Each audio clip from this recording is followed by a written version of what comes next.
I have to put a light on just to. It's crazy. I've started recording just in case one of us says something funny or insightful. I know it's unlikely. Okay. I'm doing biscuits.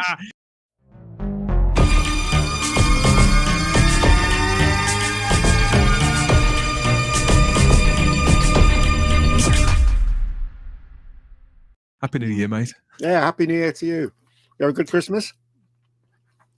Not too bad. Finally, I mean, I can speak now. I mean, I got really ill on Boxing Day. Well, I'd got a cough on Boxing Day. I couldn't really speak, and I thought that's all it was. But over a successive period of days, I got more and more uncomfortable. Thank you, by the way. I got some gifts. But I wanted to say thank you for this. my shoot to get as the 15th Doctor coaster. Absolutely brilliant. A lot of people had it. Yeah, everybody's got it now. I mean, I know that now. Like, it's 10 days on, and now everywhere I go, people have got the cough, and I haven't given it to them. I know that for a fact, because I haven't seen them up to now. I mean, even the woman who cut my hair, I've had what my kids call a fresh trim. But a fresh trim. Even she was coughing. Oh, was she? Like that, you mean? Yeah, but this is going to take pride of place, mate, in the old studio here. So that's where this is going to go. And I'll be careful so I don't put any hot drinks on Shooty's face, because that would be obviously improper. I've got to show respect to the incumbent Doctor Who.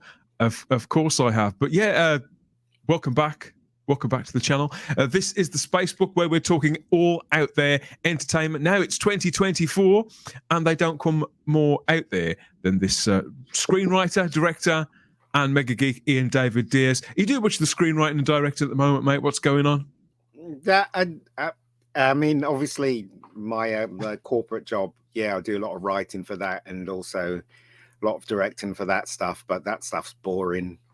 I'm just concentrating now the fun side, which is the Rebecca Girl season 2. So that's what I'm concentrating on, and editing that stuff, and hopefully be shooting some more this year. Hey, Roy Schneider. If that doesn't deserve a Roy Schneider, I don't know what does. So how deep into Rebecca Girl 2 are you now? Or is it I would actually say that we've shot about half of it. And we just need to shoot the other half, and it'll be done. Everything's looking fine. It all works. I don't know what people are going to think of it. You know what I mean? You know what's going around now about female-led TV shows and stuff. Have you heard of Echo? I hear a lot of it. I've been watching a lot of videos that's taking the movie out of that for some reason. One of the reasons why I wanted to connect with you to start off 2024 here was because I've been out of the loop and everything. I've only seen so much. Echo is the next Marvel Studios show, isn't it? And that's a spin-off from Hawkeye, which is another one of those shows that I watched two or three episodes of and forgotten all about. So I remember the character. I remember her. I remember being there, but I can't remember anything about her. So, did you watch all of that show? No, I don't know Echo. I know it's based on a comic book. No, it's not even come out yet, Echo, apparently. It's basically someone that Kingpin apparently, what I've learned, right, is, because I never read the comic, is that Kingpin killed this person's parents and decided to adopt her. And she's Echo, basically. She's deaf, I think, and and Daredevil's involved in one scene, whatever. But that's all I know about it. I saw the trailer.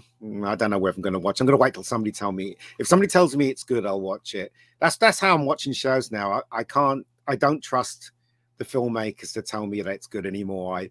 I'd rather hear word of mouth tell me it's good, and then I would watch it. But there's always been hype, hasn't there? As long as there's been a studio system, there's probably been hype. Yeah. But certainly since the age of the blockbuster, hype is just part and parcel of it all. Yeah. But now there's an undercurrent to it, isn't there? Where as if we're being deliberately deceived rather than being sort of hyped up for something. There's a deception involved. There's a certain dance we're being led through the moves of, and that makes me feel uncomfortable. It makes me feel manipulated, mate. Well, we are being manipulated. I mean, the TV shows now that are on, you can't trust them. I recommend Reacher, because Reacher hasn't been, as far as I can tell. I'm through second season. I'm on 5th episode. They drop it every week.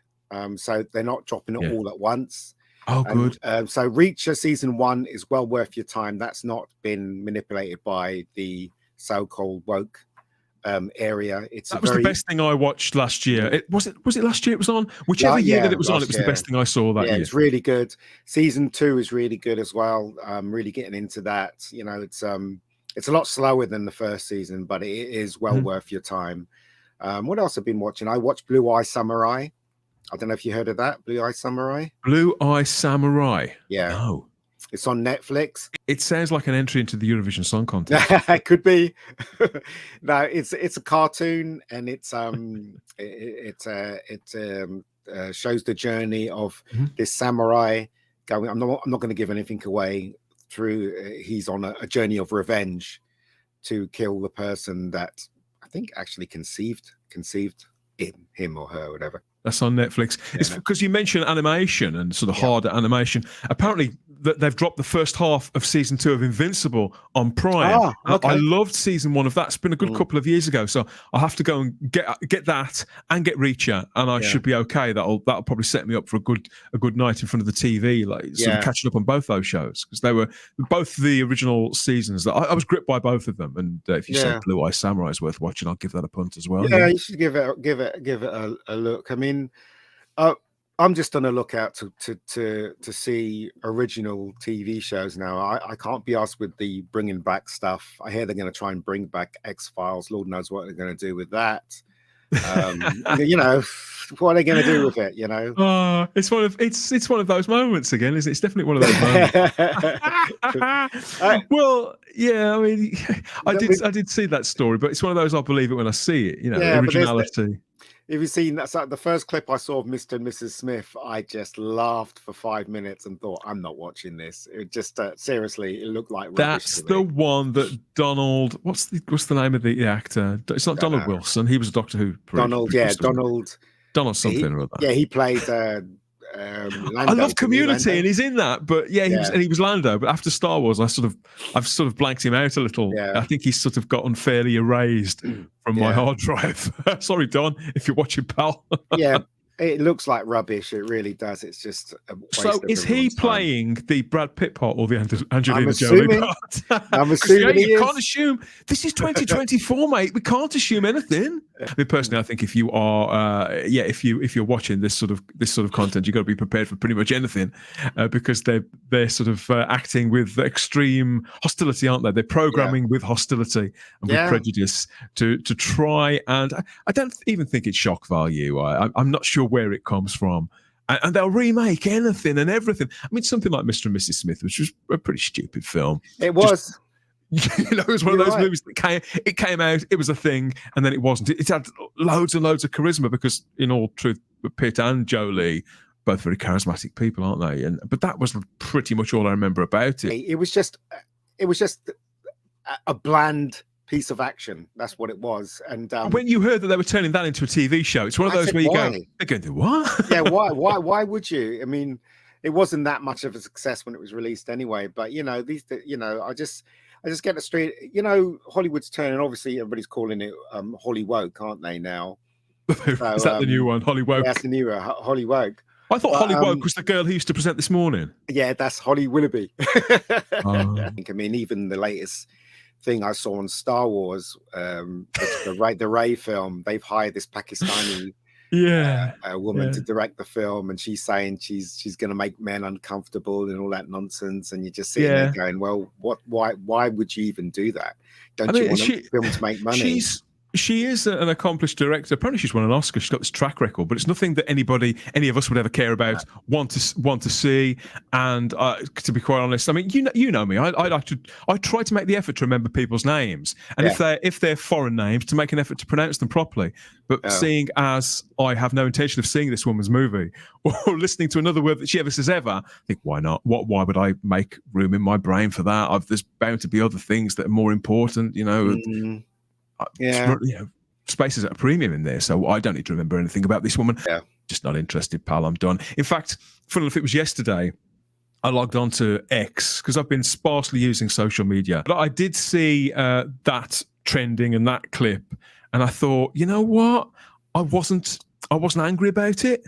No, I didn't really feel anything. I wasn't angry. I didn't feel the need to go and say, well, what's all this about? And all that kind of thing.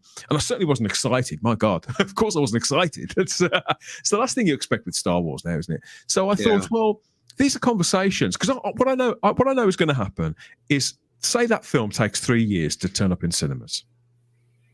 I have not just yourself, but lots of other geeky mates out there, you know, some of the other content creators and some that aren't. And a lot of them are probably going to be talking about it. And there's going to be all sorts of conflabs and conversations and arguments about it. I thought, but since I don't give a toss, I don't even want to waste my time scrolling through all of that for something that the apathy has completely set in with me in Star Wars now. So all it would really be for me would be a kind of sinkhole of my time, like a vacuum. It's sucking in. So I've done what I always do at the start of every year since I've been a Twitter user, an ex-user, is I go and I update my list of muted words. So I popped in Star Wars, Lucasfilm, Kathleen Kennedy. See, I've been clever there, and a couple more names associated as well. So I just don't get all the noise, all the guff about something which I couldn't give a tinker's cuss about anymore. I think there's a lot of Star Wars fans that you know, if you're too close to something, you kind of get out of focus on things. And I think people have to learn to just step back now, you know, and let them do their thing, because they're going to burn themselves out. I'm hoping they'll burn themselves out unless they achieve what they are out to achieve, which is to convince the world that this is where society should go. Thing is, though, mate, having watched some of it, a good chunk of it before it was one of those things, I didn't consciously stop watching it. But once you miss a couple of episodes of one of these bloody awful shows, you think, oh, I won't watch that. And then another show turns up, you see a poster for it, you think, oh, maybe I'll make the time to see that. And then next thing you look, it's 5 episodes in, and you think, God, I've missed half of a season of a Star Wars show, and I'm still fine. I think I'll be okay. And that's how it's gradually set in with me. I think people need to learn to just let go and not go to see these films. I understand there's a lot of people on YouTube and they make money out of taking the mickey out of terrible movies and stuff, and they will do that. But if the majority steps back and not watch these films, then sooner or later they'll have to stop, won't they? You know? Yeah, and I'm not angry with the people who are still sort of having those conversations, making those that content at all, because it's very subjective. Our connection to all of these brands, particularly the big three, the big four if you include Marvel, but it's the big three for me are Star Wars, Star Trek, Doctor Who. Yeah. But I think there's an argument to say that Marvel, the MCU in particular, sits in there as the big four. Our connections to all four of those things are really subjective, and therefore the time with which one may decide I've had enough or reached that point of apathy, it's going to be different for everybody. And so in your own time is what I would say to anybody. Yeah, I agree. I totally agree. As I said, it's the thing that I'm worried about, just from my nieces and stuff like that, is the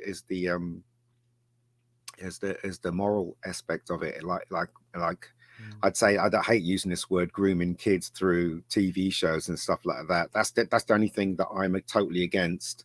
People can do what they want to do at the end of the day, and if they decide to make all entertainment like this with the message in there, then good luck to them. But I'm not going to be watching it unless somebody recommends it. Someone I trust recommends it.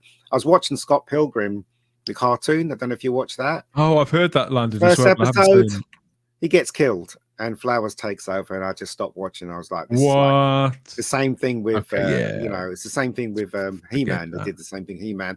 So it's just you know, what they're trying to do is trying to take a boy's own thing and trying to change it into a female thing, and that really doesn't work, because females like, you know, macho heroes as well as men like watching macho males and females are different. We like different things, largely, obviously not exclusively. There is crossover. I don't know why this needs restating over and over again in Star Wars. But you say that the word grooming, and you've said that word several times on several shows. Obviously you can use whatever word you like. I think that's a really, really loaded word. It is. I prefer the word indoctrination. It means the same thing, I think. Although grooming is a bit, it's a bit nasty. Do you know what I mean? It's a bit more. Maybe I shouldn't use that word. I should use indoctrination or, that kind of thing. It's just, I just find it weird, because it's certainly a program. of information and ideas that are being, fed to people of all ages. But do you know, Dan? My brother came to visit for Christmas. It was his 60th birthday. He was 60, so we surprised him and stuff like that. Hey, and he's married, and his wife is a pastor with the local church in Canada. And she was telling me that even she was scared to say anything in her organization about that kind of stuff, to go against the grain, because Canada's totally indoctrinated in this stuff. So she's scared of losing her job and stuff like that. And just to think, right, if somebody told me this 20 years ago that this was going to happen, I would never have believed it. But she was being serious with me. She was saying that if she had said anything about anything to do with that stuff, she would probably be fired. It's stifling opinions, freedom of speech. Again, it's an attack on freedom of speech, isn't it? So yeah, I mean, one of the reasons why I feel like I'm certainly happy to leave Star Wars behind. Oh, alone, mate. And in some ways, and it's the same with Star Trek up to a point. The door's sort of ajar with Star Trek, is that I feel that there's actually bigger discussions that are to be had when you focus in on where it's all coming from and then track to where it's pointing to. That's when things get really disturbing. As like say, your sister-in-law, she's realized that she's a cog in this sort of machine, and she can't speak. You feel stifled by it, you feel frustrated by it. And it's one thing, real life does that to us anyway. The complexities of our day-to-day life, the realities of earning a crust, of putting a roof over your head, of looking after and looking out for your family and making a provision for your own future. All those things, they did that enough. We should still be able to escape into the television, into fiction. But they're interfering with that as well, aren't they? Yeah. So they're interfering with, because again, they realize that cultivating the young is the best thing to do, isn't it? Because we will fight against it, but if they force these things to be normalized, then obviously the young kids will be used to it and it'll be normalized. So, but that's the thing that I find it insidious, and they've invaded our entertainment now. So many of them as well, Ian, because some of them are talking about it. Some of these key creatives are talking about it, including Russell T Davies, talking about it very publicly, very openly, and without any flicker of embarrassment or guilt, self-consciousness, in any direction of this. They believe that this is the right thing to do. They don't see it as an indoctrination at all. They see it as an education, and they see it as their moral obligation. It started, I think it started in the comics. I don't know. Somebody said it started with comics first. And, with pop culture, I mean, it's I believe it originated it first revealed itself in gaming. Oh, right. With the whole Gamergate controversy around. I think that was the best part of 10 years ago. Not being a gamer, this is something I've read about secondhand after the fact. So when it first started to show itself to me was in comics, when I noticed that the books that had these fabulous variant covers by a lot of the artists that I liked, the characters I was into, you open them up and you see this terrible artwork. How's this person got this job? And you find out they were a diversity hire or one of these things. And you read about various announcements about things they're going to do with these characters. You think, well, why would they do that? And it's worked its way. As a number of those writers who failed in comics, this is the weird sort of twist of what's happened in the last few years. When people failed in comics, usually that would mean they'd go off and do something else, and become photographers, or they'd work in petrol stations or for ginsters. I don't know. Anyway, you'd find your calling in life. And now, though, people seem to be failing upwards. So they go, failing comics, come and try TV, come and try movie. You think, how's that work? And then of course, they fail in TV. Then they're working in film. It never seems to end. Again, I'd like to make it clear that I have nothing against the trans community, the gay community. Whatever you want to be, you're entitled to be that, right? But the two lines I will not I'll keep saying is wrong is, one, to actually make us comply to what compelled speach, firmly against it. And two is to sexualize children, because I believe that children should be children up to the age of understanding, and they should be left alone. They shouldn't be taught any of this stuff. This shouldn't be a controversial opinion. This is not far right ideology or talking points at all. No, It's sort of no. common decency and responsibility. Yeah, I think so too. Yeah. So since we're talking about pop culture, so one of the latest news, this week is a woman. Now I might have gotten this information wrong. Okay. A woman went up to audition for Lois Lane. Okay. Or is it the girl that's playing Lois Lane? I can't remember. I read Rachel Brosnahan is playing Lois Lane next year in Superman Legacy. Right. She's very hot as well. So basically, she's going to save Superman in the film. Yeah, I did see a bit about this. This is somebody who didn't get the part. He said they auditioned. Oh, right. Gotcha. And in the audition piece that they performed, I mean, typically you audition actors all the time, don't you? So what's customary is sometimes they get pages from actual scripts, but I think they probably would if they were working on something like Waterloo Road. Yeah. But on a project like Superman Legacy, I think that's quite unlikely. They'll have got something which is built for purpose. No, 3 or 4 sides. Yeah. So if they gave them something that was actually they would sign something, so they won't be able to speak about it. If they were doing their job right, they would give that lady to sign something that she wouldn't mention what she's read out. Because I can't see them. Yeah. There is a chance they can give them something that's a dummy version of the script and whatever. But usually you want the person to perform what's in the screenplay. So you can as I understand it, mate, what they tend to do, particularly in some of these productions, is that they have 3 or 4 sides of a script, and they will include elements. They'll want to see a scene where the candidate for the role will have to demonstrate an array of the kind of qualities that character would have over the entire length of the full feature. So they will show maybe the progress. But initially somebody's feeling quite happy, and then they're given a bit of sad news. You know, your dog's dead, John Wick. And you go, oh Christ, you know, and when he kicks off, you think, you judge how well he kicks off. And then, after that, when he's processed the fact that his dog's dead, on the next side, then he'll start kicking some ass. So they'll get, a neutral performance, somebody in a state of trauma, and then they'll get the impact, somebody going absolutely queso, all on 3 sides of dialogue that's sort of smashed together like that for an audition piece. And I would imagine that would be the same for Lois Lane. But this actress instead, hasn't she? Yeah, it's something along the lines of, she's a great character, she's a strong character, and she's brave, and she saves Superman and all that kind of thing. Yeah. And I have noticed some people, again, it's getting very, very silly on both sides of the aisle. So you've got the wokies on the one side, the wokey cokey dokies, the nutcases losing their crap about each and everything that they believe, things that they think that you've said, or things that they think that you think. You've still got those nutters. Now, on the other side, we've got the woke right, who are almost as infuriating, who are reactionary and self-righteous and simply looking for problems that in a great many cases aren't there. And in this instance, money in it for them. Of course, it's money. It's ad revenue. No offense, guys, if you're watching, but I get it. I get why you're playing the game, but it is a game. Let's not pretend it isn't. So they're looking at things like that. And an actress who didn't. The important thing is this actress didn't get the part. No. Didn't get the part. No. So she's speaking informally. Yeah. Completely, she's not a press junket. She's speaking informally, generally about her craft and about her life, about something that happened to her. And she's seen something in she probably has never read a Superman comic in her life, mate. So to her, she's probably read these sort of 3 sides.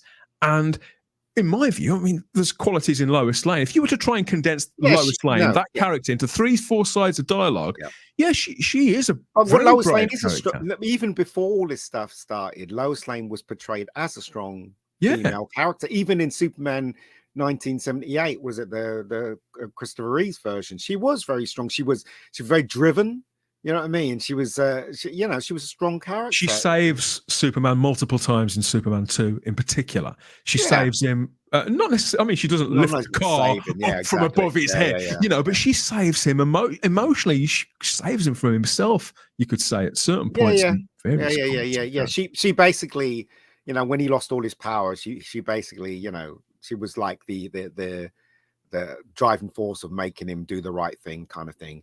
So so Lois Lane was always a strong character anyway, but I do understand why people kick off on these things, because so do I. They've been constantly been bombarded by the message in everything. People really feel it, and it's raw scar tissue. The heart is the captain of the ship, and if your heart has been damaged by something like this, of course you're going to react in a reactionary way. And so I do understand. I'm not trying to be dismissive. I'm trying to be supportive of people and try and sort of signal that it's okay, and it may be as bad as you think, but it might not be, and to try and encourage people to get back to a healthier place. But I mean, I wouldn't be surprised if they did release the film and it did have a healthy amount of that stuff in there, because this is what Hollywood's doing. And you know, James Gunn, I find it hard to believe that James Gunn's in charge of Superman, solely in charge, and he has the decision to find. Well, it's him and Peter Safran, isn't it? I doubt whether they've got the final decision. If you're talking about millions and millions of money, there will be somebody above them, of course. So there's got to be someone above them. I don't know James Gunn is a difficult character to pin down. I've enjoyed some of his work a lot. Others has left me kind of cold. Looking back to films like Super and Slither and things like that. I did not know he directed Super. I really liked that film because basically it took someone to in real. It's kind of like a real life thing in become superheroes, and that's what would happen if you. I just want to say that. I just want to say that Elliot Page is in that. Every time you say the words Elliot Page, the algorithm loves all that. I don't know why. I can't possibly say about that. But I did like that film. There's a lot of actors in Hollywood, and I know this for a fact because I know a lot of actors in Hollywood that actually I speak to, and they tell me the same thing. There are a lot of actors are scared to talk to speak out, but also, right, money's a great persuader.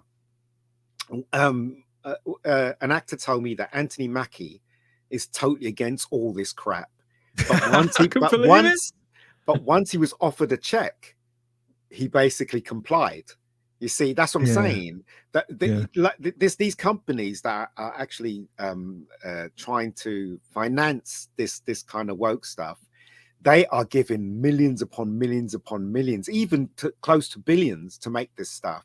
And once, Anthony Mackie has to look after himself, right? Once you offer the check, you're like, I don't. Oh yeah, okay. Well, I'll do that. You know what I mean? So you know what I mean? It's a.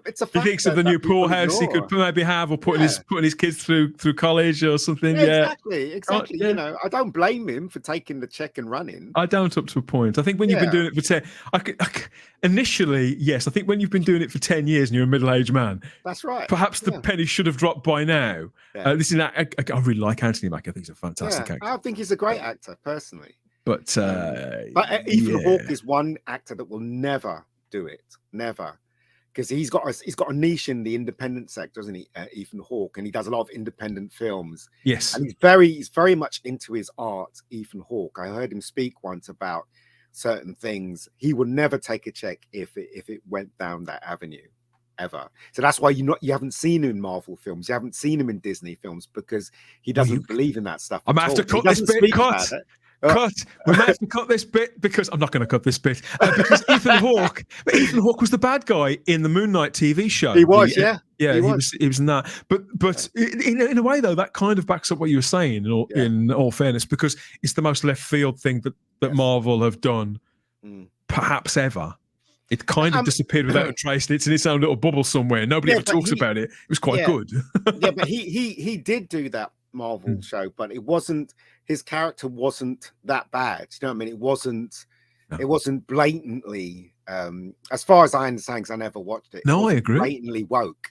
Although they say the female character is more kind of pushed forward than the other characters, but his character himself, he wasn't completely woke, was he? He wasn't doing woke. No, it's a very kind of unwoke, woke free series. That is, it only starts to show itself. It starts to bleed in a little from the margins as the show gets towards the end of its run. I think there's about 8 episodes or so, and it starts to appear ever so slightly. But I get the impression that Ethan Hawke probably won't be back for season 2. No, he won't. But do it again. Also, a lot of people don't realize that as well, is that you can be presented with a screenplay and you could read it and you can think it's great. Then you sign the contract that you're going to be in it. Then you're locked in. Then there's rewrites as you're shooting it. So that could be a factor, an added factor in why Ethan Hawke got involved with it. Maybe he read it and thought it was okay. No, I completely understand. The check is good. I'll do that. But Ethan Hawke has come out and said, he would never make rubbish. He would never, if he thinks it's rubbish, he'll stay clear, no matter how much they're offering him. And he's been true to his word so far. And probably in Moon Knight, they gave him this huge check, and he was like, you know what? I think that Ethan Hawke is one of those actors. If we saw a list of the big roles that he turned down, there'd probably be quite a few that went on to be quite big movies and TV shows, and there'd be a few where, if he ever writes, I don't think he's ever written a book, but I suspect he's made a few difficult decisions about the kind of roles that he was willing to take, if not on moral grounds, then certainly on artistic grounds. Yeah, the Black Phone, you didn't even see his face. Well, I think you saw his face once, but you didn't. He's in the Black Phone. Is he in the first of the Purge films as well? Yes, he is. He's always there when something interesting's happening, and it doesn't really matter what the genre is either. He'll turn up in all sorts of things. I've got a lot of time. No, you've mentioned him. I've got a lot of time for him. He's a really good actor. I think he's a very, very underrated. And he doesn't play the Hollywood game. That's why he's not. You don't see him often, if you know what I mean. He's very much an independent guy. He does a lot of independent films. I don't know. Maybe I'm wrong about him, but I have a lot of respect for him because I think he's a good actor. I couldn't tell you. I mean, talking about not playing the Hollywood game. Talking about not playing the Hollywood game. I've been watching a couple of films lately. I mean, first of all, I watched this, not Hollywood at all. This is Supersonic, the Oasis documentary film. I love a good music biopic, and I quite like music documentaries as well. I was a massive fan of Oasis in the 90s. And this is a great film cut together through vintage interviews, mainly from the 90s, from their time together. Lots of video footage and things like that. Things being shot as they were on tour with them. It's absolutely fascinating stuff, and it's edited together in a really digestible way, so it doesn't get too heavy. And it ends about where you'd want it to end, really, right after they do the Nebworth show. So this is definitely worth seeing. Very, very, very on Hollywood. I also watched this. This is very Hollywood. It's got naughty Dave Franco in it. It's called Nerve. Dave Franco and Emma Roberts. It's a sci-fi thing set in the near future. And it's about contestants in a kind of interactive game show in the future. So people watch this game show through their smartphones and their PCs and things, and they vote on who of these people is going to sort of take part in these dangerous challenges. They're going to pull off these stunts. The idea being, because it's like reality TV, that whoever gets through to the final and pulls off one of these stunts can win a shit ton of money, basically. He's in this, and so is Emma Roberts, who's Eric Roberts' daughter. Yeah. That's Julia Roberts' niece. Yeah. And I haven't seen her in anything since she was a lot younger. Here she is as a young woman. I think she must be about 26, 27 now. Absolutely drop dead gorgeous. And I really enjoyed this movie. It's quite cheap and cheerful. It only lasts about 85, 90 minutes, but it breezes along. And I wanted to watch something that was escapist, that would have been made before the woke mind virus took hold. So there's no wokeism in this whatsoever. So there's a pretty girl in it. There's some nifty stunts. There's some decent acting. And and there's even a couple of surprises in it too, which again, that's quite rare in any kind of movie nowadays, I find. But I've also been watching some Netflix, catching up on Netflix. I watched Armageddon, the Ricky Gervais stand-up. Yeah, I watched that. Came out on Christmas Day. Yeah, I watched it. What a thing to drop on Christmas Day. You watched it as well. Did you watch it on the day or a couple of days later? A couple of days later, I watched it. I mean, he's funny. He says a lot of things that he says a lot of things that will piss off a lot of people. But but the thing is, he makes it clear that it's a joke, and you have to take it as such. Unless you're on the far left or whatever, and you take it as an insult, whatever. But it is all a joke. And it's a pop at absolutely everybody in his comedy. Yeah, and his jokes is very intelligent, though. That's there's substance to the comedy, as there is with a lot of the best comedy. But it's there generally. To me, it can't be doubted when you see the look on his face and the things that he takes more time to draw your attention to that he has people's best interests at heart. He just wants to make people laugh and bring people together. I saw a film called No One's Gonna Come. No One Will Save You. Have you heard of that? No One Will Save You. This sounds grim. It's a horror film by any chance? It's on Hulu. I saw it at my friend's house, and basically it's set in a small town. It's about a woman who basically a house is invaded, but it's not an ordinary house invasion. It's invaded by aliens. So it's that sounds really cool. It's really good. It's a really good concept, and it's really well literal shot. home invasion, home space invasion. Yeah. It's really well shot. Some of the CGI is a bit wonky, but this was made recently. It came out this year. I've been told it wasn't in a cinema, and I just so happened to watch it at my friend's house over the Christmas, and I thought it was really good. It's really well shot. You know, people are getting pulled up by UFOs and stuff, and it seems like they want to take over the world. Yeah. It's all very probed. Yeah. It's not like Independence. Oh, you think not that kind of intimate? I think the anal probing. Yeah. No, not that. But all very kind of closed off. It's basically set in her house, and she goes out and she sees these things. She goes back in the house and tries to nail everything in and stuff, and aiming to trying to get into a house and stuff like that. It's really, you know, and they're greys basically, so they look very familiar, the aliens. But as I said, it was really well directed, really well shot, and really entertaining. So if you ever get a chance to watch No One Will Save You, then I'll recommend it, definitely. I also went to see Wonka as well. I was dragged to see that. Yeah, I didn't want to see it. I had no interest in that. I had no interest in that until I saw it was made by the Paddington people. Yes, and I love those Paddington films. What was it like? I didn't want to see it because I knew it was a musical. And my sister said, "Oh, you know, come." I'd like to see the look on your face. But come. So I went, and I was quite pleasantly surprised. Now, the film would have been 10 times better if it didn't have the musical things in it, the musical numbers in it. But I was really surprised of Chalamet, where his name is. He was very, very, how would you call it? Magnetic, charming. Yeah, he was good. He was very good. Because in June, it's a nice performance, but he does seem like he's half asleep. Yes, exactly. But in this, he's very much out there. He's very much full of hope. You know, he's very positive guy and stuff like that. He gets basically he gets tricked into doing these things, and then he has to figure out a way how to get out of it and stuff like that. It's really, really, really good. And one of the best things about it, you know what I'm going to say, don't you? Hugh Grant. Hugh Grant He was hilarious as the Oompa Loompa. So this is a prequel.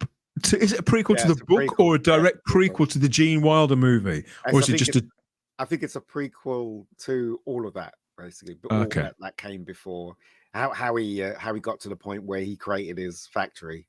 So, but it's honestly, Hugh Grant's only in it for must have been 7 minutes tops or something like that. But he was doesn't he play like the father of the Oompa Loompas or the creator? Yeah, more or less. More or less. But it's so funny that his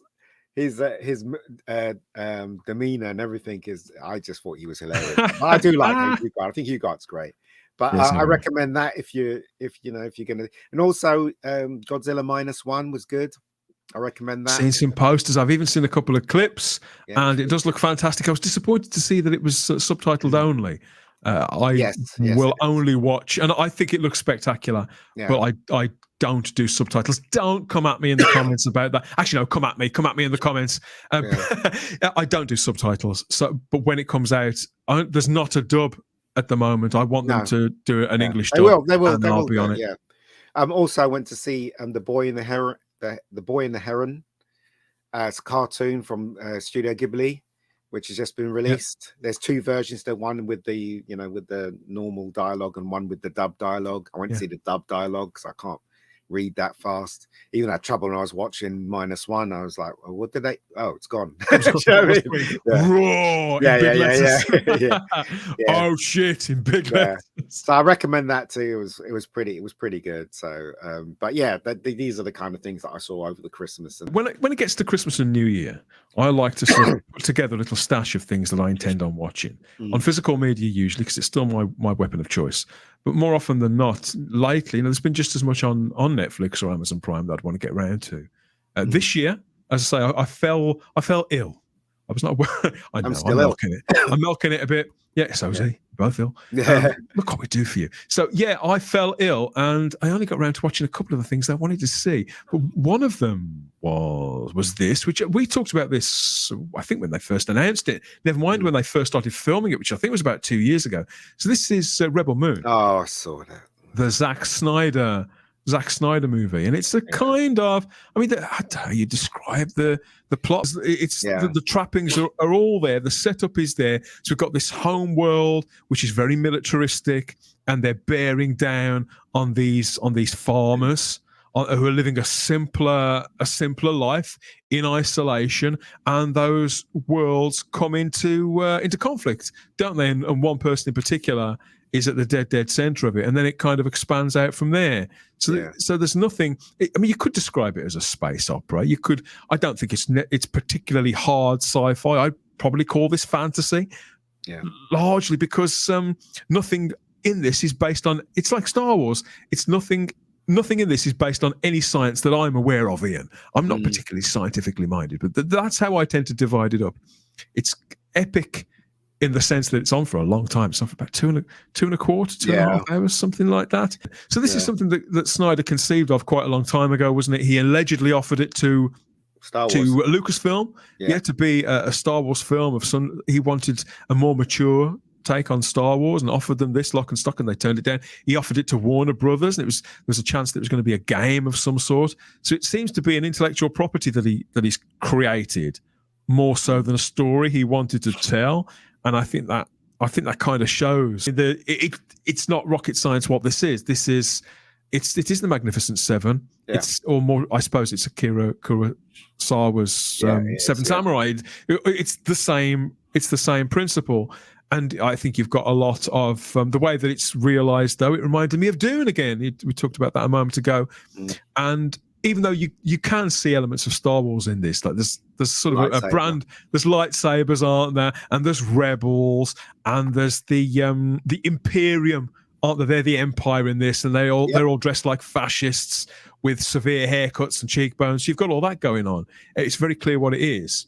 To me, if I was looking at it and comparing it to Star Wars, I think it's got a little bit more in common with Battle Beyond the Stars. Do you remember that? It has. Do you remember that movie? Battle Beyond Stars was cheesy, but it was slightly more entertaining than because this is cheesy as fuck. This film, but I don't know. I didn't like it. I just thought I wasted my time watching it. I just. Did you set? Because I set time aside for this to be my sort of big Christmas movie. I was still quite ill when I watched it, and I looked at the runtime and thought, "Whew, are you sure, Zach? Are you sure?" Yeah, I paused it halfway through. I got so bored. But yeah, I mean, it's just a rip off of Star Wars and Magnificent Seven, and they had the most ugliest ships ever designed for screen. It looked like a submarine. Well, what about it's from the start as well? Well, to be honest, actually, now you've said that, I like the fact that it's got that kind of early 20th century look to it, like the Metropolis and those German and Russian sci-fi films that we sometimes see clips of, that now we see a lot of AI art generated around. And I think there's even a kind of anime influence in there. Battleship Yamato, animations like that, these long form animations. So I think that influence was showing itself. Yeah, but I had to laugh. The very first scene, like in Star Wars, we got that shot tracking the underside of the spacecraft, haven't we? That it is iconic. In this, we get a great big space fanny that opens. Yeah. What's going on with that? I don't know. I just think it was really interesting. I think Zach's over. Well, I don't know if he's overrated. I think Zach's lost it. I think the best thing for Zach is that somebody should write something for him instead of him writing stuff, because he doesn't seem to have, his imagination's very limited as far as I'm concerned. The best thing he ever directed, in my opinion, was Watchmen. I thought Watchmen was absolutely excellent. I thought. Do you think that worked? And I agree with you. I think that's the best thing he's ever done. Do you think it's because he didn't stick slavishly to the original book, but it was pretty damn close. Very close, yeah. Do you think that's why it's his best work? Yeah, I think so. Because I think when he starts writing his own stuff, I think he becomes very self-indulgent, and stuff. Do you know? I mean, he literally copied frames from Watchmen, didn't he? Like when a lot of it is direct. Window, yeah, and all that. So and then you look at that one. What was that one called with all the girls? Sucker Punch. Sucker Punch was terrible. I didn't understand what was going on. That was kind of like this. That was one of his cheese dreams, wasn't it? Yeah. And I think this is. I think this is better developed, in all truth, Zach, than Sucker Punch. But I think it comes from the same place. I think he's accessing the same side of himself that has conceived of this world and this look and this dynamic, and then thought about the story sort of 3 or 4 junctions down the way. Whereas Watchmen and 300, come to think of it, they kind of sit in another place where he had something that he was adapting, and because he was hired by the studio to expressly perform a task at hand, mate, here you are, adapt that, and they hand him the book, you know, or you don't get paid, you know, you're off. So he did it, but with this, he's been left to his own devices by Netflix, that seem very happy to have him, happy to indulge him. Well, the cast has got some. I quite like Sophia Boutella, who plays the lead in this. I quite like her, but because she's so stoic with a character like that. And I feel there's a lot of fragility to this character. It's not, for example, it's not a Mary Sue. This isn't Ray. And I don't think there was any wokeness in this film at all. No, there wasn't, apart from one bit. These characters, I think, were slightly better crafted and better pointed. Yeah. But because she's so stoic, you need a character, you need a Han Solo for it to bounce off. And I think they try and give you that with Charlie Hunnam's character. Yeah. But to be fair, even though he's a very striking man and a competent actor, I personally don't think that he's got the charisma that required to play off her the way that was required by this script. And that's kind of why it falls a little flat, because it's not got that kinetic energy that, for example, that Carrie Fisher had with Harrison Ford. I mean, also, did you see the way she ran? I was like, no. Was she from the Jodie Whittaker School of Athleticism? I don't know. You know, when you make up a character, you have to sympathize with them. You have to be on their side. And this character was so stoic that I didn't know how to connect with her. Do you know what I mean? Princess Leia was very vulnerable, you know, in Star Wars. She was captured. She was very, very strong female. She was very she was devastated when the planet got blown up. Do you know what I mean? It showed you different sides to her. A strong female character, but also very vulnerable, very beautiful, obviously, blah blah blah. And that's how you build a character. That's how you care about a character, right? But in this one, she was very stoic, wasn't she? She was too much. I mean, Ellen Ripley in the Alien movies is a character that it's difficult to get to know. I wouldn't describe her as stoic so much, but she's a little standoffish, and she's protective, and she's quite. But she's a strong female character, though. That's the thing, and it's not. To be honest, I don't even think it needs that prefix. I think the female word is unnecessary. I think she's a very strong and multi-layered character. Yeah, and she is. And because she's cast so well, there's a lot of subtleties. I think the script is there's more finesse to it all. I think that's also down to the actress as well. Whoever you whoever you cast as the person, that person's got to have something within them to bring to the screen. You know, you don't cast someone that has no charisma on screen whatsoever. You cast someone that has something in real life, that has something inside of them. Do you think then that they should have? You think they could have cast better than Sophia Boutella? She's done plenty of things, hasn't she? Yeah. But now you've mentioned it, she's never been particularly remarkable in any of them. I think they should have cast someone else. But if you just look at this picture very carefully, right? There's nothing, especially what they're wearing. There's nothing special about what they're wearing. It's not unique. I mean, you could put I can't remember the black guy's name in real life, but you could put him in a Guardians of the Galaxy. Actually, he was in Guardians of the Galaxy. You could put him in. I think his name is Digimon Honsu, something like that. He's fantastic in everything.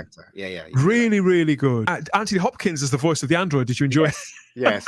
Did that not take it out of you? Take you out of the story a little, though? A bit. It took me out. It did me. Yeah, but that's what I'm saying. The thing is that if you look at that picture very carefully, there's nothing new about it. I mean, I've seen these costume designs in multiple movies. You would have thought they would do something that's kind of more original, with the costume.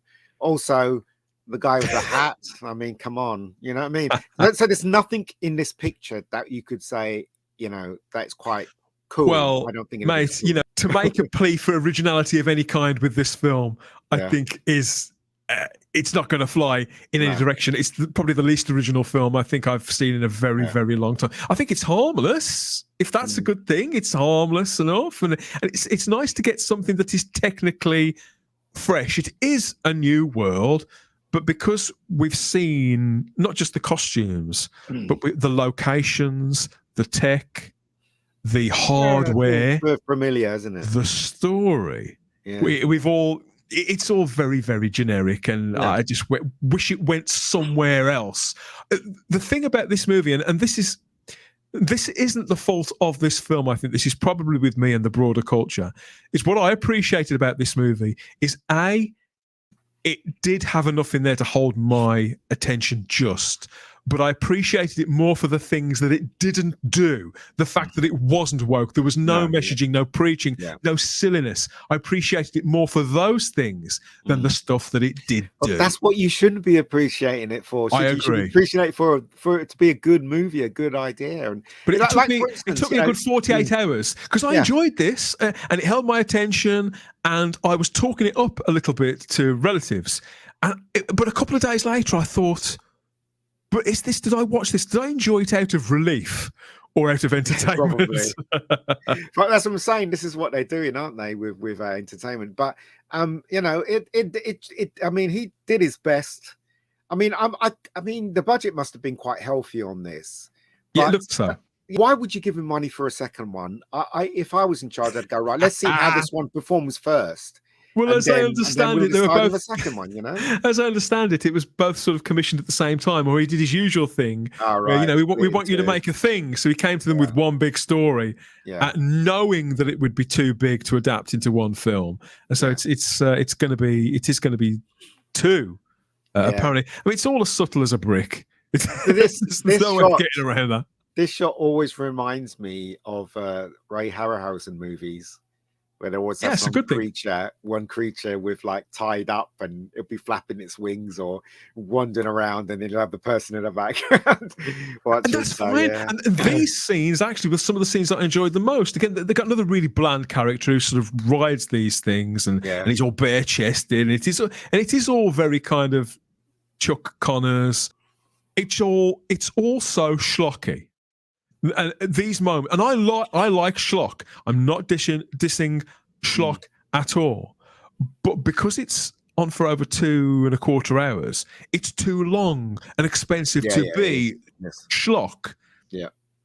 And I think that's the pity with it. It's not silly enough. Basically, it looks silly, but it's not silly, and I think that's probably its problem. There are times in this where the tension is really effective. And I remembered how good Zack Snyder can be. There was, in fact, almost Tarantino-like levels of tension where that's kind of Nazi officer played by Ed Skrein, where he's trying to work out, you know he's going to kill somebody, but you don't know who it's going to be.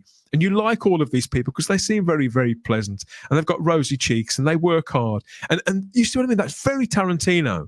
But because, as you said, Snyder isn't disciplined enough to hold that line to decide which hook he's going to hang his film on, it immediately becomes something else 10 or 15 minutes later. And he can't build this universe for the same reasons that he couldn't really build the DC universe. It's because he almost had too much power. He has too much power here and too much vision. He's not. Zack Snyder isn't a one-man production company in the same way that other people you've just are. hit the nail on the head there, right? So if you compare both movies, if you compare Battle Beyond the Stars, which was a low-budget remake of Magnificent Seven, that's what they should be, right? But if you compare them both, let's compare them both, right? It didn't even have half the budget of this, but yet it was shot competently. You can tell that there were passion behind Battle Beyond the Stars, from the designs of the ships to the special effects with very little money to the sets, and also the actors as well. George Peppard was pretty good in it, you know, and stuff like that.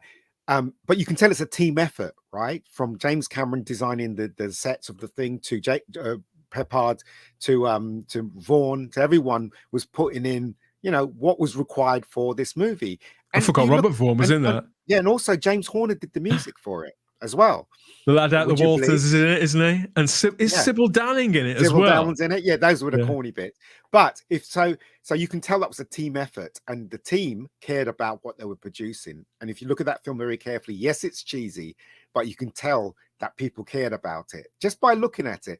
This one now is a one-man band. You can tell it was just Zach was trying to push everything and telling people what to do, and it's my way or the highway. And you can feel it all the way through this movie.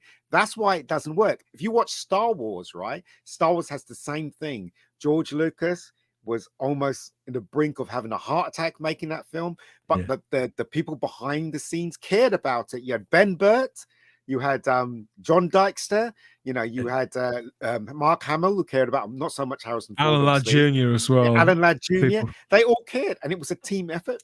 You can feel it when you watch Star Wars. You can feel it when you watch Battle Beyond the Stars. This film, unfortunately, doesn't have it because it's just all about Zach and his slow motion shots and all that nonsense. You know, that's kind of thing. You know, if it was a team effort and he listened to people, you know, maybe it would have been far more tighter and far more, you know, more. I don't know. I enjoyed it at the start, and I really started to care and invest in it, and I thought it was distinctive enough, but that seemed to all disappear pretty quickly. So the middle third kind of lost me a little, but it did win me back around with some interesting visual flourishes and things that I wasn't expecting. And I don't think it went exactly where I expected it to go. And I think a lot of the reason why it held my attention was the fact that Ed Skrein was so good as the villain. Apparently this guy has been in lots of things that I have seen. I went and looked him up afterwards. He was in Game of Thrones, and he's auditioned for all manner of other things. For me, this guy is the bloke that Matt Reeves should have got to play the Batman instead of Robert Pattinson. He's got everything that Robert Pattinson has got, but with a contained intensity and a feeling of being physically sort of dominant that Pattinson hasn't got. So I think, why have I never seen this guy? Why isn't this guy a major star? And how brilliant he'd be playing Batman or something like that. I'll never forgive Matt Reeves for cocking up that film. It was terrible. A lot of people liked it. I didn't like it personally. Let us know in the comment section if you like the Batman. Do you think? I think it's probably because I'm standing up for when they cast Robert Pattinson. I really believed in him. I thought that they got the right guy, and I was proven drastically wrong. So I've sort of like a reformed smoker. I've gone completely the other way on Robert Pattinson. I'd like to see him drummed out of that part. Quite frankly, no offense, Robert, if you're watching, obviously. But this when it comes to Rebel Moon, back to Rebel Moon. Obviously, this is half of the story that we've seen. We've got, so this one is called, now this has got a subtitle. I've just called it Rebel Moon, but it's actually called A Child of Fire. Part 2 is called The Scar Giver. The Scar Giver. And that's, the good news is though, that part 2, it arrives in 3 or 4 months' time. So we haven't got long to wait. It's not going to be a prolonged agony. I do actually really want to see what happens next. So I'm definitely going to be watching it. Yeah, and which means I'll probably have to watch this again beforehand to make sure that I have noted all the little bits and bobs here and there, because I'm bound to forget things over the next 3 or 4 months. But are you going to watch the second one? Probably not. I don't know. You'll be fine. If you never see where it goes, you'll be quite happy. Yeah, I didn't really care about any of the characters at all. Not at all. I mean, I think he would have been favored better if if the main character was male, because I'm saying this because I've created a female character. I'm saying this, there's too many female leads now in movies. We need males, you know, and to not be interfered with when it comes to being male, of course, in a movie now. So I don't know what's going on, but I think he would have gained a lot of brownie points if it was a Luke Skywalker kind of character in this movie rather than a female, because we've seen Rey, and Rey's Rey, isn't she? So, you know, that kind of thing. So, but anyway, I'm assuming he wanted her to be Rey when he wrote this for Star Wars. Maybe. Look, Ian sounds confused. He doesn't know what's going on. Let us know what you think. If you know what's going on or you think you do, let us know in the comment section. We're all ears. The buttons are flashing, and yeah, we'll see what we can get through the old computer there. Yeah, so that's Rebel Moon still up on Netflix for the time being. Yeah, and there's rumors of an extended cut to come as well, which I think again, there's a campaign that's sprung up. This is what I mean about spiteful reactionaries. There's a campaign sprung up and a hashtag to say, don't release the Snyder cut of Rebel Moon. Why not? They paid for it. Why on earth not? Exactly. It's already been paid for. This isn't something you're trying to get people off the sofas to pay ticket money to see. They've already paid for it. If people enjoyed that and they want more of it, give it to them. And stop being so bloody mean-spirited, or you hashtaggers out there. I didn't mind the Justice League one that they released. Oh, that's brilliant. I thought it was okay. Yeah, I didn't think it was brilliant, obviously. That's one of my favorite superhero movies of all time. That is. I thought it was much better. And so I think that in the future, I think A22, what was that company called? A24. A24. I think they're gonna really hit the stratosphere this year if they keep going the way they're going, releasing really original movies and stuff like that. Blumhouse is going to make a lot of money this year because they're actually thinking about the audience, the stuff that they're making, which is good. But I think if Hollywood keeps going the way they're going, I think they're going to bankrupt themselves if they're not careful. So I hope not, because I really like Hollywood. We're losing more and more of that mystique by the week, and more figures too. Most recently of all, I couldn't possibly sign off without giving a nod to this legend who left us this week, Ian. Oh, yes. Do you want to tell us a little bit about David Soul, the late David Soul? Okay, so David Soul was he's made famous. He's been in movies. He was in The Enforcer, I believe, the Clint Eastwood Dirty Harry movie. He's been in a lot of TV movies as well, but he was made famous in a show called Starsky and Hutch, where he played Ken Hutchinson. Together with Paul Michael Glazier, played Starsky. I think that ran for 4 seasons, was it? Or 5 seasons? Dan? I don't know how many. 5 seasons. Very, very successful. He became a heartthrob. He became a singer as well. His tracks went to #1 in England. I think 2 or 3 of them. I was playing Silver Lady this morning. The most 70s record I've ever heard in my life. But unfortunately for him, he made some bad investments, lost all his money. What did he? And then decided to go and leave America because he was so pissed off, and he lived in England, and this is where he died, in England. But he did a couple of plays. Yeah, so he lives in England. Yeah, he died in England. Well, I knew that he'd got dual nationality, that he'd moved to Britain in the early noughties. I wasn't sure as to why, but I remember that he used to be a regular cast member of Holby City in the noughties. I remember that very, very well.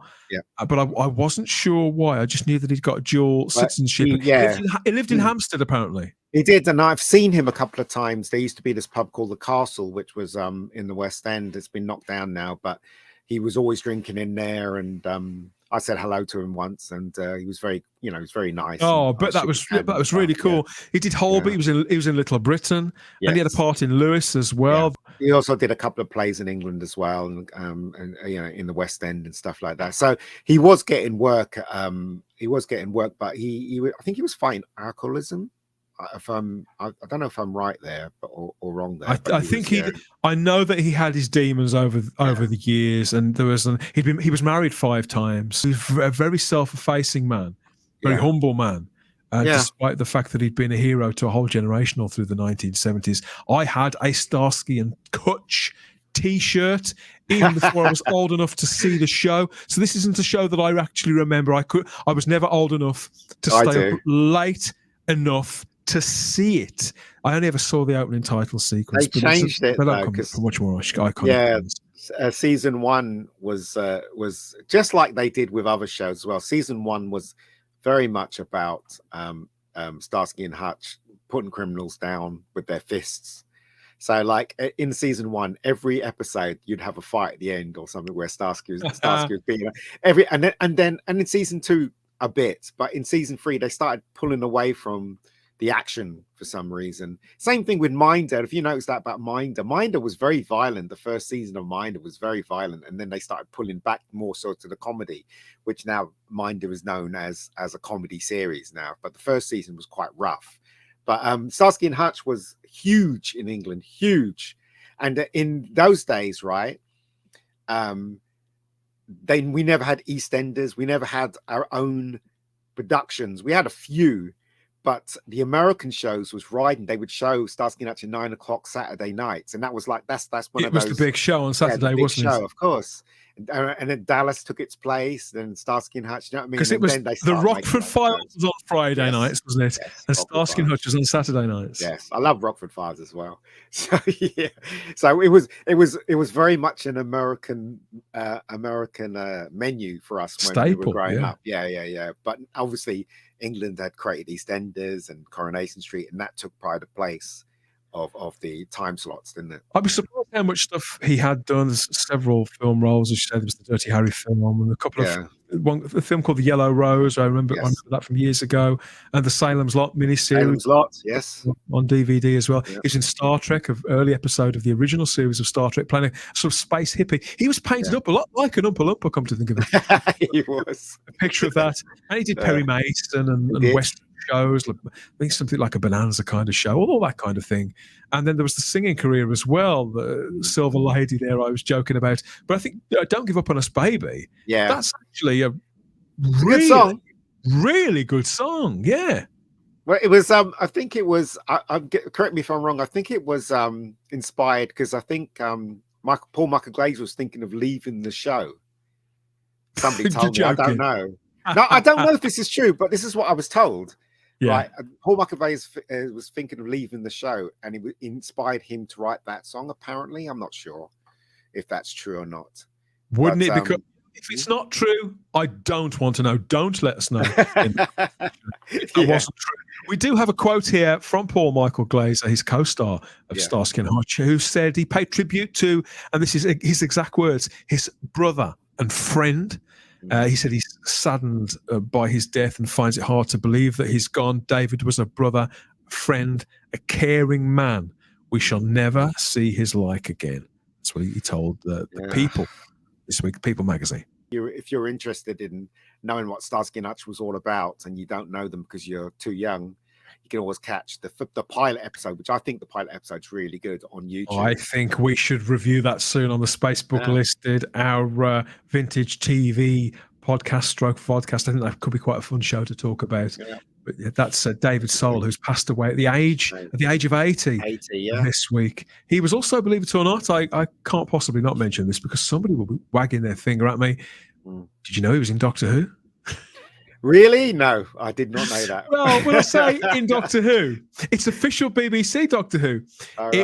He played a character called, he was the voice of Mission Control in a production called Doctor Who Death Comes to Time back in 2001 into 2002. Now, it wasn't an audio drama as such. It was an animated adventure that was webcast on the Doctor Who website back in 2001 and 2002, so long before the series came back. Starred Sylvester McCoy, Stephen Fry, John Sessions, and Sophie Aldred, and numerous other people. But yeah, David Soul was in this because he was living in Britain at the time, living in Maida Vale and Hampstead and around that area, which is where it was recorded. So yeah, he voiced Mission Control in Doctor Who Death Comes to Time way back then. Everybody at some point, you can track them back to Doctor Who, but it will undoubtedly be as Hutch in Starsky and Hutch that he's most fondly remembered. And I'll be playing Don't Give Up on Us, Baby later on, and let us know in the comment section which of David Soul's roles and hits do you like the best. We're all ears. And did you ever manage to did you ever ape their style, get the roll neck maybe, or the chunky knit? I'm wearing a chunky knit at the moment. My dad had one of them. Bloody cold. Which one, mate? With the roll neck Starsky or the one? The Starsky one. The Starsky, That's a collar and a half, isn't it? He almost looks like a Time Lord. But do you know that was based on the Serpico one, wasn't it?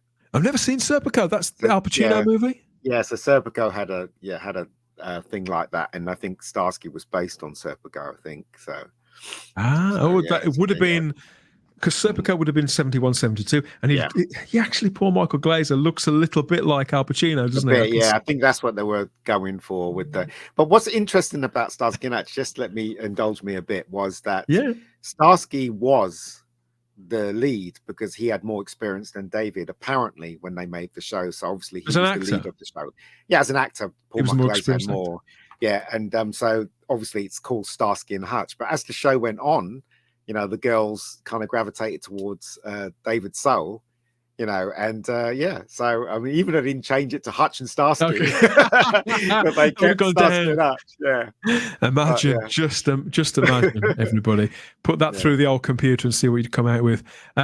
So that's the late David Soul. Perhaps we'll have to look into Starsky and Hutch at some point in the near future, I think. So it's so 2024 off to a flying start for fans of geeky movies, TV shows, comic books and games and everything else in out there entertainment. We've covered what we can in the last hour and a bit. And let us know what you think of everything that we've touched on in that time. It's been quite a lot, Ian. We've been playing catch up. He and I haven't spoken for a few weeks. Yep. So we've been shaking the dust off that and comparing notes. Now it's over to you in the comments. Please like the video, subscribe to the channel, check you're still subscribed, and share the video too to the other geeks in your life. Have you heard what these two guys are saying? Absolutely outrageous. And hit the cloister bell. It's always the cloister bell. Hit the cloister bell to get all the notifications about what's coming next and when here at the Spacebook. Ian, where can people find you on social media again, mate? What are you doing? Where are you doing it? Well, you can find me on X or Twitter, formerly known as Twitter. I'm on there as I think it's Ian David Diaz. You can find me. I'm on Facebook. I'm on Instagram. I'm just trying to finish off Rebecca Gold season 2. Hopefully be finished by the end of this year. 3 years in the making, mate. Oh, God almighty, I wish this thing would stop. So once it's finished, hopefully you can watch it. It'll be all free anyway. So it's looking good. So that's all I can say. But sometimes I'm on the Galactic Girls or some other channel, the Galactic Girls. Yeah, sometimes Andy and Michelle. Yeah. Get well soon, Andy, if you're watching. And also, I'm on Type 40. So Type 40. Yes. Don't forget the Doctor Who stuff. Don't forget the Doctor Who people. Yes, Type 40 on the Type 40 channel with Type 40 Live and the Type 40 podcast. It's the live streams are coming back there, everybody. We're getting so many messages about that. It's lovely to be missed, but we won't be away for too much longer. There's so much to talk about. I'm more than aware. But in the meantime, you can find me here on the Spacebook channel or as the Spacebook across all social media, Instagram and X there, where I'm wheezing and groaning, ranting and raving about all things geeky inside and outside of the TARDIS. So come and say hi, come and compare notes, or tell me what you think I've got wrong, what we've both got wrong in the last hour or so about all of this. What do you disagree with us about? That people do tend to get in touch when they disagree rather than agree, but it's all fine. That's true. That's okay. It's all counts. All good. Get off to a flying start in 2024 here at the Spacebook. That's it for this one. Enjoy the upcoming week, and we'll be reconnecting with you at some point in the near future. Cheers for joining me on this one, Ian, and thanks to you out there for watching and for listening. We'll see you in the comments section. Bye-bye.